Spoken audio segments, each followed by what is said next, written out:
Hello mga mema, it's me, Jelay again. Samahan niyo po ako sa panibagong araw na naman na ito. Sobrang dami ngang lumilipad-lipad kagabi kaya yung mga palaka busog na naman. Namulot na nga lang ako dito ng mangga mga mema dahil sa sobrang lakas ng ulan kagabi ay nagsipaghulog na lang. Kaya nga pinagpares ko na lang to sa breakfast ko. Ayan, kain tayo mga mema. Yan yung breakfast ko. Tuyo, talong, tapos itlog. Ayan. Meron din tayong mangga. Masarap kumain kapag mangga. Yan, kain tayo. Magkakamay na lang ako, mas masarap kumain kapag nakakamay. For the mukbang na nga lang muna tayo ngayon mga mema.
Pagkatapos ko ngang kumain mga mema ay umalis na naman ako dahil maghahatid na naman ako ng makakain sa kapatid ko. Sobrang dilim nga ng kalangitan mga mema at umaambon-ambon pa. Hindi pa nga ako nakakaalis at bumuhos na talaga ng malakas yung ulan mga mema. Ilang araw na nga ring umuulan at medyo binabaha na rin talaga tong dinadaanan namin dito. Mukha nga hindi natitigil yung ulan ng mga oras na yun mga mema kaya yung ginawa ko ay sinuot ko na lang yung kaputi ko. Habang nga nagdadrive ako mga mema hindi ko na makita yung daan dahil sa sobrang lakas ng ulan. Tumatama rin kasi sa mata ko yung tubig ulan kaya napapapiki talaga ako habang nagdadrive. Kaya't mayat maya talaga yung paghinto ko. Thank you Lord nga at nakarating din ako ng ligtas ulit sa ospital. Pagkahatid ko nga ng makakain ng kapatid ko ay umuwi din agad ako. Naligo pa kasi ako kaya ayan aura-aura muna ang mema nyo. Pupunta rin kasi talaga ako ng bayan kaya nagpa-drive na lang nga muna ako ngayon. Tinatamad nga din kasi ako mag-drive pero kailangan ko kasing umalis. Meron kasing pinapabili sa akin yung kapatid ko na dapat nung isang araw pa kaso nga lagi tayong hindi natutuloy. Lagi kasing umuulan at sobrang lakas pa kaya talagang nakakatamad umalis. Mabuti na lang nga at merong nag-drive sa atin ngayon kaya sa wakas ay natuloy din. Sobrang nakakatuwa ngang maglakad-lakad dito sa bayan dahil ang mumura lang ng mga tinda. Meron ngang nagtitinda na 20 pesos lang lahat ng klaseng tinitinda nila. Kaya kung kulang-kulang yung gamit mo pa sa bahay mga mema ay chance mo na to. Sobrang daming mabibili mo na dito dahil ang mumura lang talaga. Kaya i-grab mo na to habang nandito pa dahil talagang makakatipid ka. Pagkarating ko nga ng bayan mga mema ay diretso din naman ako agad sa may grocery dahil dyan ko bibilhin yung pinapabili ng kapatid ko. Skincare nga mga mema yung pinapabili sa akin pero hindi ko alam kaya natagalan talaga ako dyan. May listahan naman siya mga mema pero hindi ako pamilyar dahil hindi nga ako gumagamit ng ganito. Parang bata nga tayo dyan na nautusan dahil binabasa ko nga at baka magkamali tayo ng binili. Kaya pag nautusan tayong mag-grocery yung sense of humor ko ay nagagamit ko talaga. Pagkatapos ko nga makuha yung mga pinapabili sa akin ay dumiretso din naman ako agad sa may cashier. Pagkatapos ko nga sa grocery mga mema ay pumunta na agad ako sa may palengke dahil may mga sangkap pang pinapabili sa akin. Nagpabili na nga siya dyan sa akin ng pansit pang merienda niya daw mga mema tuwing nagugutom siya. Pagkatapos ko nga dyan mamili ng pansit ay bumili na rin ako ng paa ng manok at yan yung lulutuin ko. Yan kasi yung naisipan ko na naman na lutuin pang ulam ng kapatid ko.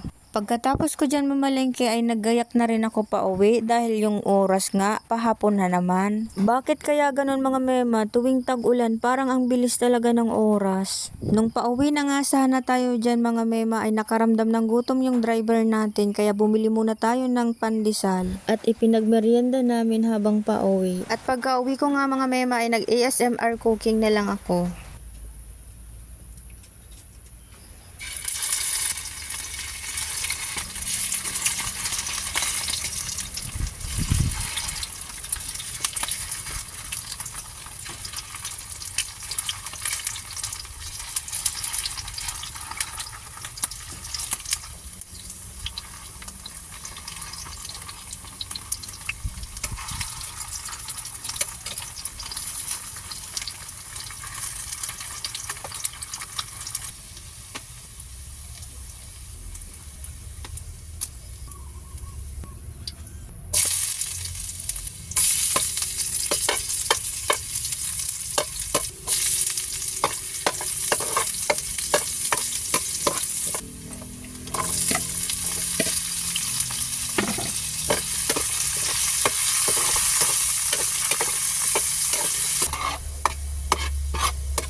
O siya mga mema, hanggang dito na lang ulit. And thank you Lord for another blessing. And maraming salamat sa inyong panonood.